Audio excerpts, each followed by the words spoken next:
बैठ गए ध्यान लगाने, 20 साल से ध्यान लगा रहे हैं, कुछ नहीं हुआ। ये देखो कई साल से ध्यान लगा रहे हैं, आपने भी लगाया होगा, हो क्या रहा है? एक बात बताइए, हुआ क्या? हुआ क्या? Relax feel, relax feel. आप कुछ देर के लिए रिलैक्स हो जाता है। अरे तो रिलैक्स तो आप भूखे रहिए, जब भोजन करते हो तो उस समय रिलैक्स फील हो जाता है जी। सोने के बाद उठते हो तो रिलैक्स फील करते हो क्या? अगर साधना के बाद ही वही हो रहा है, आप शरीर सुख में पड़ गए, आपको समझ में नहीं आ रहा है, वो शरीर की सुख है, आत्मिक सुख से आप भटक गए। क्योंकि जब आप करोगे तो शरीर को ही सुख मिलेगा, करने से अपने आप को छुड़ाना है। बेईमानी करते हैं, वैभव बढ़ता है, शुरुआत में बड़ा अच्छा लगता है, लेकिन बाद में उसी से जीवन नर्क हो जाता है, क्योंकि उस वैभव को बढ़ाने में अनेक लोगों का श्राप लगा है। वही गाड़ी, वही बंगला आपको दुख दे रहा है, जिसको बनाने के लिए आपने अनेक लोगों को लूटा, वही बंगला, वही गाड़ियां, वही बच्चे पीड़ा देने लगे। अब उस बच्चे को सुधारने के लिए अनेक लोग दौड़ रहे हो क्या? अनेक, क्योंकि उसको कोई नहीं दुनिया में पैदा हुआ है सुधार दे। क्यों नहीं सुधार पाएगा? क्योंकि अनेकों लोगों की बद्दुआ आपके वैभव में है, और उस वैभव से व्यवस्थाएं खरीद के अगर परिवार खा रहा है, उपयोग कर रहा है, तो जैसा खाओगे अन्न वैसा होगा मन। और आज इसीलिए माता पिता का भी बच्चे अपमान कर रहे हैं, क्योंकि एक बेईमान का इज्जत बेईमान भी नहीं करता। ध्यान से समझिएगा, आज के 20 साल पहले लोग माता पिता के सामने बोलने से घबराते थे, नहीं घबराते थे। आज माता पिता बच्चों से बात करने में घबराते हैं, डर लगता है कुछ बोल न दे, डांट न दे। क्यों ऐसा हुआ?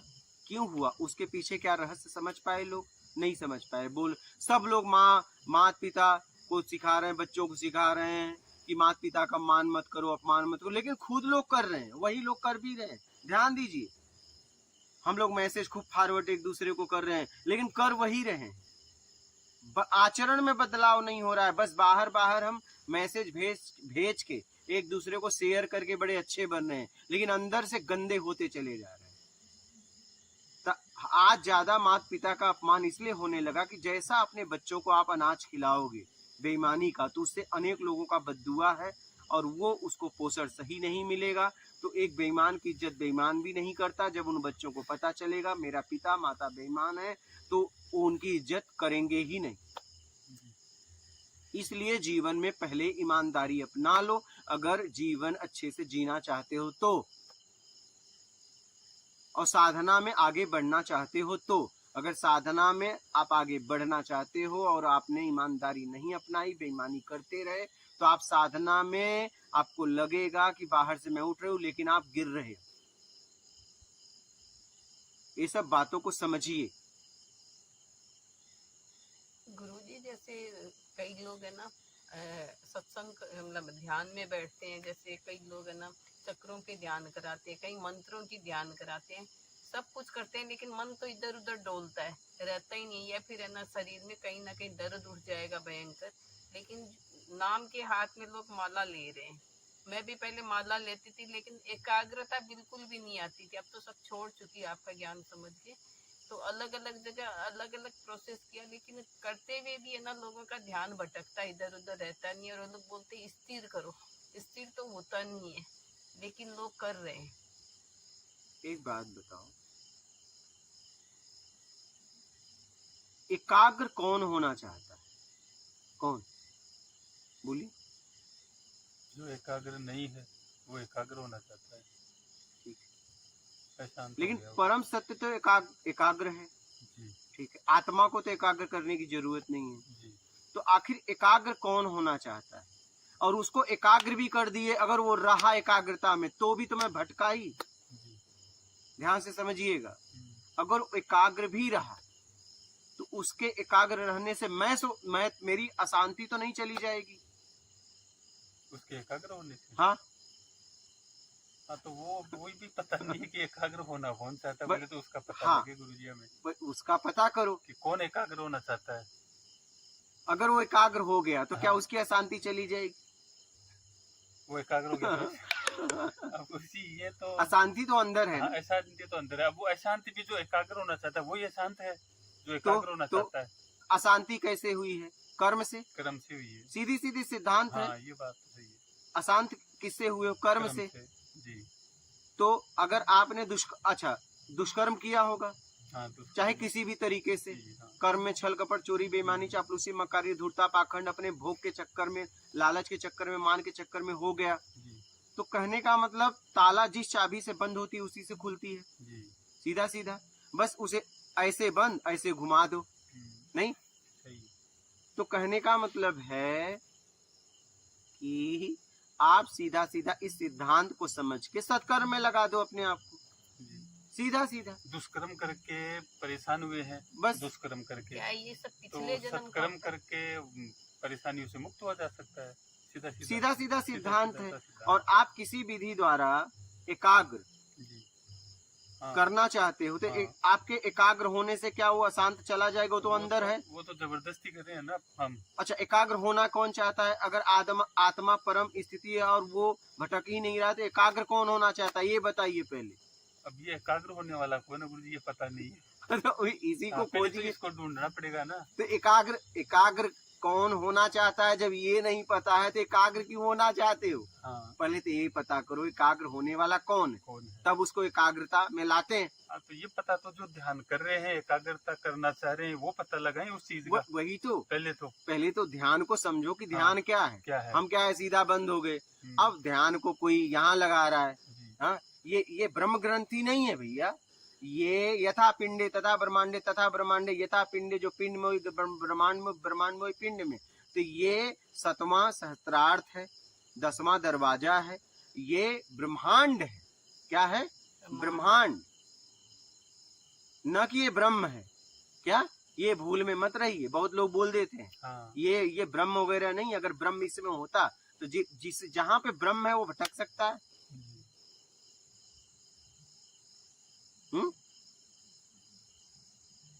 यही लास्ट बता रहे हैं। नहीं, वही ये लास्ट खुलेगा। ये कब कैसे खुलेगा? दुष्कर्म करके बंद हुआ है, सत्कर्म करके खुलेगा। सीधा सीधा सिद्धांत है। इसको सिद्धांत को समझो और आगे बढ़ो। गुरुजी, इसके बाद भी कुछ है क्या? किसके बाद? ये खुलने के बाद भी? ये खुलने के बाद ये खुल गया तो खत्म हो गया। अच्छा। इस जगत से मुक्त हो गए। पहले इस जगत के पार, इस भावसागर को तो पार करो। और ये कैसे खुलेगा? सीधा सीधा इसका सिद्धांत है। इस सिद्धांत को समझ लो। जी। अपने कमियों को ढूंढो और उसे कैसे निकालो, उसके लिए काम करो। सीधा सीधा। अगर मान लीजिए रबड़ यहाँ से बधा है, छोड़ दिए तो कहाँ जाएगा? वापस वहीं जाएगा ना। और यहाँ से अगर उसको छुड़ा दो तो मूल अपने स्थान पे गिर जाएगा। जी। तो अपने आप को छुड़ाओ। तो ध्यान में ध्यान करो। क्या? ध्यान में ध्यान करो। बैठ गए। अब आप क्या कर रहे हो? किसी विधि द्वारा कोई सांसों पे ध्यान कर रहा है, कोई बिंदु पे ध्यान कर रहा है, कोई ब्रह्म ग्रंथि बता के ध्यान कर रहा है। ऐसे खुल जाएगा क्या? ताला देखने से खुल जाएगा कि चाबी से खुलेगा? चाबी से। जरा समझने का प्रयास करिए। पहले समझिए। आप कोई भी काम पहले समझ के करिए। कोई नाभि पे ध्यान कर रहा है, कोई सांस पे ध्यान, कोई बिंदु पे ध्यान, कोई नाक के इसके ऊपर ध्यान। मतलब तरह तरह के। अरे भाई, एकाग्र आप उसे न बहिर्मुखी जाने दे रहे हो, न अचेतन मन में जाने दे रहे हो। सफाई कैसे होगी? अचेतन मन में सारा कचरा जमा है। पहले आप बैठ जाइए। प्राकृतिक ध्यान घटित हो रहा है, ठीक है। और उसके बाद क्या, मन जहां जा रहा है जाने दीजिए। बस जाते जाइए, अपनी कमी को देखते जाइए। बस देखना है। अगर देखोगे तो अपने आप को छुड़ा लोगे। जैसे कोई मशीन बिगड़ी है, कहाँ बिगड़ी, अगर ये देख पाए तो फट से समझ जाओगे कौन सा पार्ट इसमें लगेगा। उस दुकान पे जाओगे, कहोगे भैया मुझे ये पार्ट्स दे दो, ये सामान दे दो और मैं इसे फिट करूंगा। बात समझ रहे हो? तो अपने अंदर देखो कि कहाँ कहाँ कमी है, कहाँ कहाँ मैं उलझा हूँ, कहाँ कहाँ उलझी हूँ। ध्यान को पहले पूरी गहराई से समझो। बैठ गए ध्यान लगाने, 20 साल से ध्यान लगा रहे हैं, कुछ नहीं हुआ। ये देखो कई साल से ध्यान लगा रहे हैं, आपने भी लगाया होगा। हो क्या रहा है? एक बात बताइए, हुआ क्या? Relax feel. आप कुछ देर के लिए रिलैक्स हो जाता है। अरे तो रिलैक्स तो आप भूखे रहिए, जब भोजन करते हो तो उस समय रिलैक्स फील हो जाता है। जी। सोने के बाद उठते हो तो रिलैक्स फील करते हो। क्या अगर साधना के बाद ही वही हो रहा है? आप शरीर सुख में पड़ गए, आपको समझ में नहीं आ रहा है। वो शरीर की सुख है। आत्मिक सुख से आप भटक गए, क्योंकि जब आप करोगे तो शरीर को ही सुख मिलेगा। करने से अपने आप को छुड़ाना है, और करना भी प्राकृतिक है। जिसमें कर्ता का भाव ना आए वो साधना करनी है। बात समझ रहे हैं? जी सही है। जिसमें कर्ता का भाव ना आए, और किसी को पकड़ना नहीं। ये तो इतना पकड़ के कम परेशान हो क्या, और किसी को पकड़ना है? छोड़ना है। क्या? छोड़ना है। अपने को पहचानना नहीं है। पहचान में जो आसक्ति बनाए उस आसक्ति को समाप्त करना है। हम तो अपने आप में आ ही जाएंगे। अपने आप को क्यों पहचानना? क्या मुझे भी अपनी नाम बताने के लिए मुझे चिल्लाना पड़ेगा मैं ये हूं? मेरी पहचान के लिए मुझे सब छोड़ना है। क्या? बस खत्म भाई। एकाग्र हो जाओ। अरे कौन अच्छा एकाग्र होना चाहता है बताइए? कौन होना चाहता है? आत्मा तो अजर है, अमर है, पवित्र है, कहते हो अशुद्ध होता ही नहीं। तो एकाग्र कौन होना चाहता है फिर? बताइए। नहीं बताइए। लोग कहते हैं एकाग्र हो जाओ, एकदम ध्यान लगा के स्थिर कर दो। कौन स्थिर होना चाहता है? बोलो, स्थिर कौन होना चाहता है? माला बड़ा ध्यान से नहीं, आप लोग इतने दिन से साधना कर रहे हो, आप बताओ। चलो इसका जवाब आप दो। स्थिर कौन होना चाहता है? अरे मन तो तुम्हारे द्वारा चलता है, वो कैसे स्थिर होगा? तुम मन के द्वारा तुम हो, तुम्हारे द्वारा मन है। हमारे द्वारा मन है। फिर वो तो शरीर का सिस्टम की व्यवस्था है। वो तो सिस्टम की व्यवस्था है ना। मोबाइल में एरो भागता है कि उसे भगाते तुम हो? एक तरफ भगा रहे हो, एक तरफ कर रहे हो एरो को स्थिर कर दो। वो तो तुम खोल दो भी तो भी स्थिर रहता है। अब चाहिए में काम करता है, खोलने के बाद भी देखो स्थिर रहता है। लेकिन जैसे जैसे चाहिए वो भागता है। तो ये एरो, कंप्यूटर में एरो रहता है तो वो सिस्टम की व्यवस्था है। उसको हटा दोगे तो काम हैंग हो जाएगा। और आपसे मन है, आप क्यों नहीं समझते? मन को रोकना चाहते हो। लोगों ने पढ़ा दिया, तुम पढ़ लिए मन को रोको, मन को। अरे कभी रुकेगा ही नहीं, और उन्हें पता है रुकेगा नहीं, हमें हमारे पास आता रहेगा। मन कभी रुकता है क्या?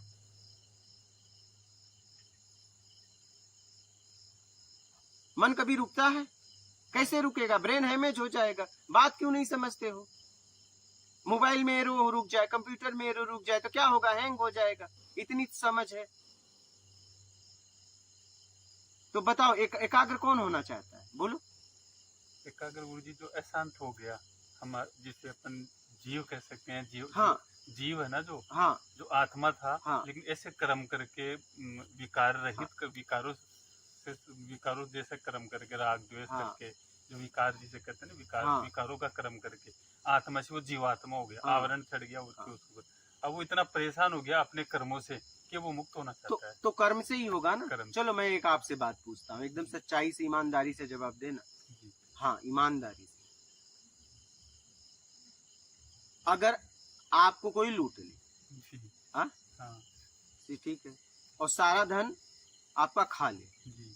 और बाद में रोज मंदिर में पूजा करे, ऐसे व्यक्ति को आप माफ कर दोगे? मंदिर में पूजा करेगा? हाँ। नहीं, मैं तो कैसे करूंगा? नहीं करूंगा। ठीक है। एक व्यक्ति आपको लूट ले जी। और वो खा पी ले, जी। जब उसे समझ आए तो आपसे माफी मांगे और जीवन अपना सत्कर्म में लगा दे, जी। तो क्या करोगे? उसे माफ करोगे या नहीं?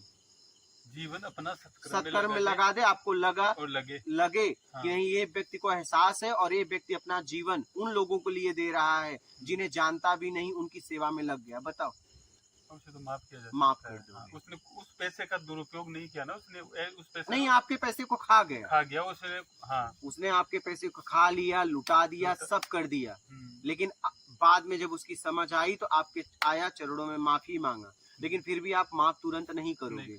लेकिन उसके बाद वो गया आपसे माफी मांग के और लग गया सत्कर्म में। कुछ दिनों के बाद आपको खबर लगी कि वो व्यक्ति अपने जीवन को सत्कर्म में लगा दिया, निष्काम सेवा में लगा दिया, तो आप क्या करोगे? उस माफ कर देंगे उसको भैया। वो दिल हो जाएगा ना, मन हो जाएगा ना। कि इसने कोई उस पैसे तो ये ध्यान करने से, ये करने से एकाग्रता नहीं आने वाली है, अशांत जीवन नहीं जाएगा। अपने आप को धन से, तन से, ज्ञान से अपने आप को सत्कर्म में लगाओ, तब कुछ होगा। बात समझ में आ गई? आ गई पूरी तरह? माल छान लिए हो और बैठ के एकदम मोक्ष हो जाएगा, जिंदगी में नहीं होगा। नहीं हो सकता। हजारों जन्मों तक साधना करो, कुछ भी नहीं होगा। सही।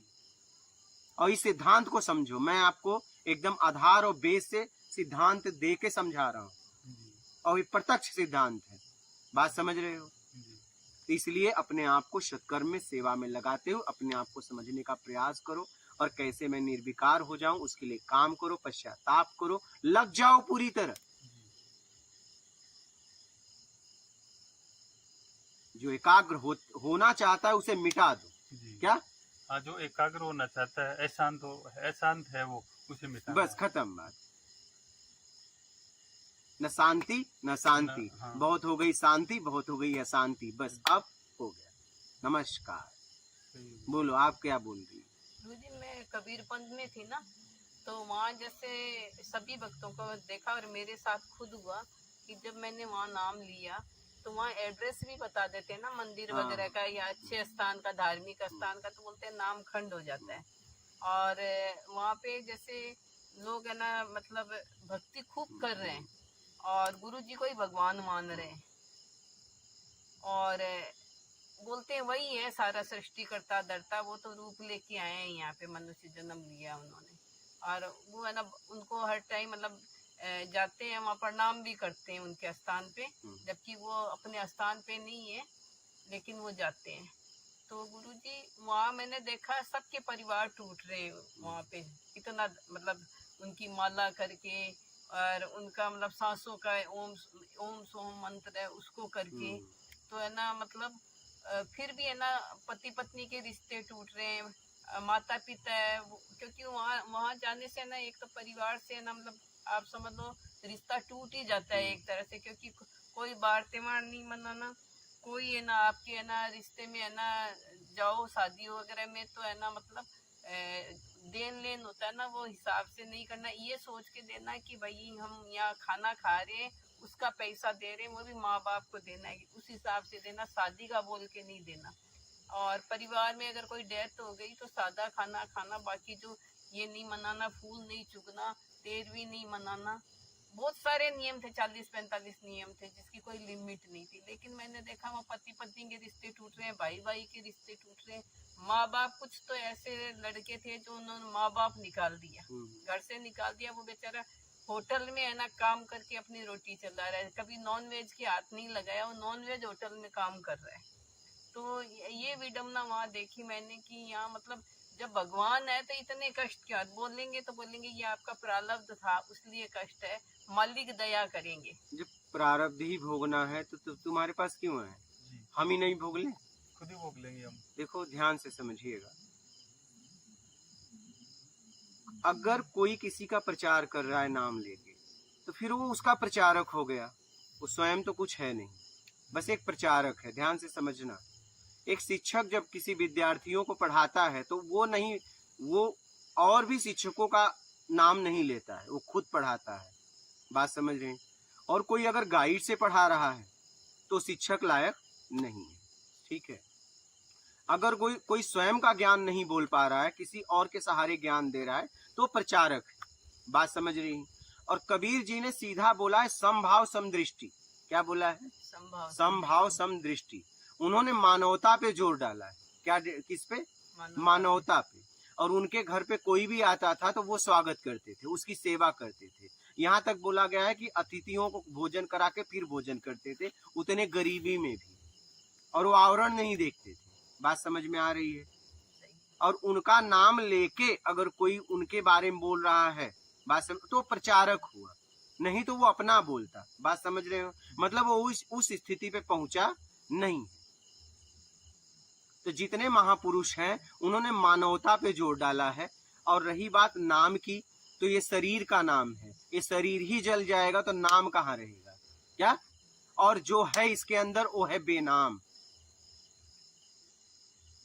क्या? तो बेनाम हो जाओ। कितने नाम तो मिल रहे हैं, और नाम क्यों ढो रही हो? क्या करेंगे नाम लेके? जिसका नाम रखा जा रहा है जब वही नहीं रहेगा तो नाम खंड हो चाहे अखंड हो, क्या करेंगे लेके? समझ रहे हैं? पता नहीं कितने शरीर का कितना शरीर बदला, कितने नाम मिले, नहीं। इसलिए नाम के चक्कर में मत पड़ो, काम के चक्कर में पड़ो। अपने अंदर मानवता लाओ, सेवा करो, निष्काम सेवा करो। ठीक है, बोला गया कर्म ही पूजा है। क्या? कर्म ही पूजा है। जितने महापुरुष हुए, चाहे कोई भी, उन्होंने एक ही बात कहा, सबसे प्रेम करो। और एक बात, जीवन में भूखे को भोजन, प्यासे को पानी, और कोई मार्ग पूछे तो चाहे कोई भी हो, यहाँ तक कहा गया शत्रु भी हो तो बता देना। क्या? शत्रु भी हो तो बता देना। और रास्ते पे पेड़ के नीचे कभी गंदगी मत करना, क्योंकि पता नहीं कौन कौन उस रास्ते से जा रहा है और कौन कौन आके उस पेड़ के नीचे छां लेगा। ये बात का विशेष ध्यान रखना। पहले तो मानवता को जागृत करो। या तो हम देवता प्रवृत्ति में चले गए, या तो राक्षस प्रवृत्ति में चले गए। पर हम मानव होने के बाद पशुओं की तरह जी रहे हैं। बस अपना देखना है, अपना देखना है। बात समझ रही है? वहां से मैंने छोड़ दिया तो सब बोलते हैं कि ये तो ना वो गुरु विरोधी हो गई। गुरु क्या है? गुरु शब्द है, शरीर नहीं। हम शब्दों को, हम अगर किसी के पास जाते हैं तो हम उसके ज्ञान को देख के जाते हैं, न कि उसके शरीर को देख के। जब हम देखे ज्ञान नहीं है तो हम उसके पास रह के क्या करेंगे? और एक बात बताऊं, ठीक है, सुनिए। अगर कोई वैवाहिक जीवन अपनाया स्त्री पुरुष ने, अगर बच्चे चाहिए और पता चला दो में से एक कमी है, तो जरूर एक को बदलना चाहिए। दोनों में कमी है तो पड़े रहो, कहीं मत जाओ। बात समझ रहे हो? विरोध करने के लिए ताकत होनी चाहिए। गुरु का विरोध तब करोगी जब तुम पूरी ईमानदारी से चलोगी। बेईमान आदमी कभी विरोध नहीं कर सकता, ये ध्यान देना। या तो कमी मुझ में है या तो गुरु में है। क्या? अगर गुरु में कमी है तो गुरु छोड़ दो। अपने में कमी है तो गुरु से पूछो कि मैं इस कमी को कैसे दूर करूं, मैं आपकी शरण में आ गई हूं।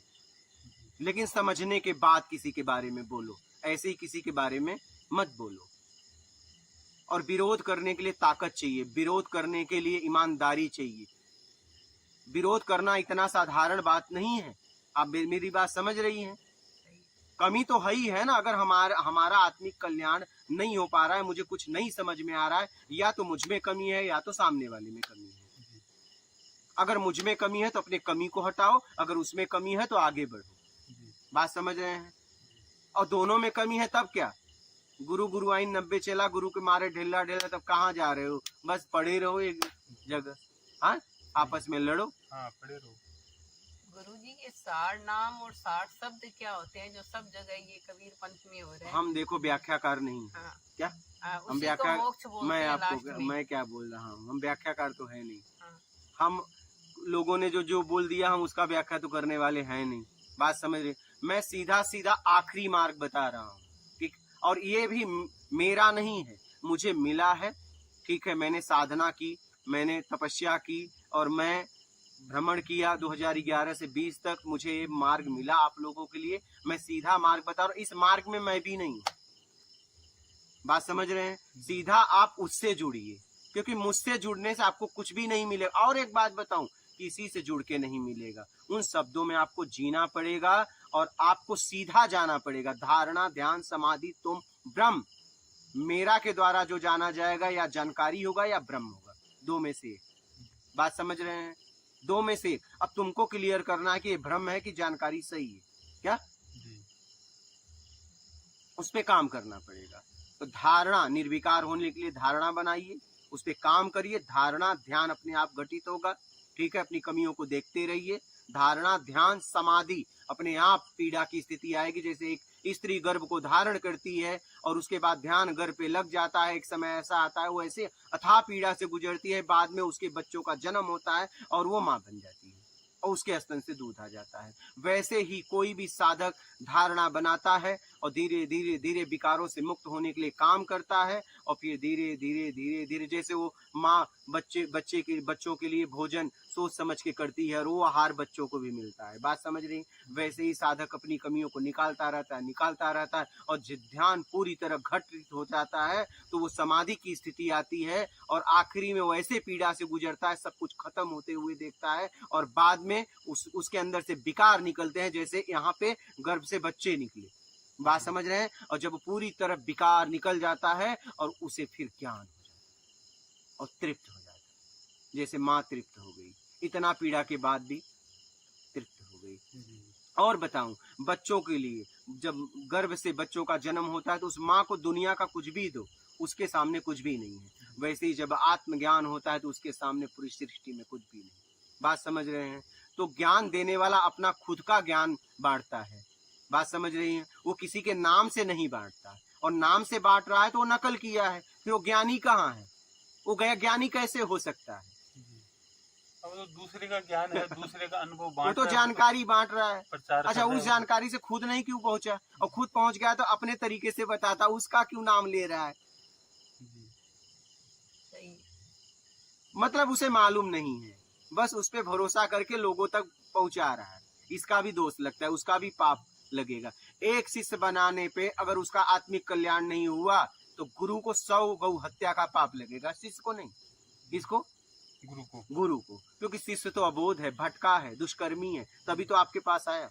जी, वो नासमझी है, जी, उसके अंदर छल कपट चोरी बेईमानी चापलूसी मकारी दूरता पाखंड कूट कूट के भरा है। यह आपको पहचानना चाहिए। जी, मेरी बात समझ रही हैं? ये जो लाइन में लाखों को बना रहे हैं ना शिष्य, पता नहीं इनका क्या होगा।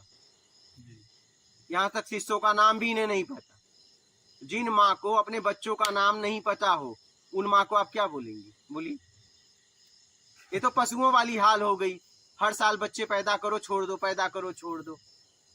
अगर आपके करोड़ों शिष्य। कोई माँ बाप हो, आप सोचिए कोई माँ बाप हो, अगर उन माँ बाप को अपने बच्चों को नाम नहीं मालूम हो तो ऐसे माँ बाप को आप क्या कहोगे? चलिए, क्या कहोगे? बोलिए। क्या नाम दें उनका? तब गुरुजी ये जो क्या बताएं? लाखों को दीक्षा दे रहे हैं ना, पता नहीं इनका होगा क्या? ये इन्हें परिणाम का भी पता है, ऐसा नहीं है। मन जानत है मन मानत नहीं, जो अज्ञानी है वह ज्ञानी है, जो ज्ञानी वह ज्ञानी है, ज्ञानी नहीं तो अज्ञानी नहीं हो सकता, अज्ञानी नहीं तो ज्ञानी नहीं हो सकता। यह मन बुद्धि है, पागल है। इस सब बातों को समझिए। और ऐसा नहीं कोई शब्द बोल दिया तो हम उसकी व्याख्या करेंगे। हम आपको सीधा मार्ग बताएंगे कि हम उनके बारे में बोलने के लिए निकले हैं? हम आपसे बात करने निकले हैं, हम सीधा बात करते हैं। क्या बीच में कोई नहीं, हम तीसरे को नहीं लाके खड़े करते। बात समझ रही है? हम मार्ग भी ऐसा बता रहे हैं, तुम जानो वो जानो, हम नहीं है उसमें। हमारे काम में तीसरा नहीं आता। मेरी बात समझ रही है? सही है। क्योंकि मैं किसी का प्रचारक नहीं हूं। मैं पहले काम करके उस स्थिति पे पहुंचा और उसके बाद मैं ज्ञान दे रहा हूं। और ये सीधा सरल ज्ञान, एक भी शब्द इधर उधर इसके नहीं किया जा सकते, क्योंकि मेरा नहीं है, ये आप लोगों के लिए मिला है। और ये प्रत्यक्ष मार्ग है, इसको अपना के अपना आत्मिक कल्याण करो। बात समझ में आ रही है? आपको आ रही है? जी, और कोई संशय हो तो बोलो, बोलो। और कोई प्रश्न है?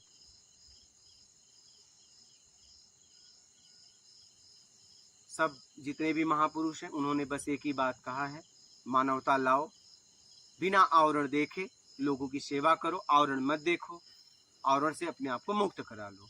और आखिरी बात बोल दूं, अभी तक जितना भी पृथ्वी पर बोला गया सबका सार है ईमानदारी मुक्ति है बेईमानी बंद है।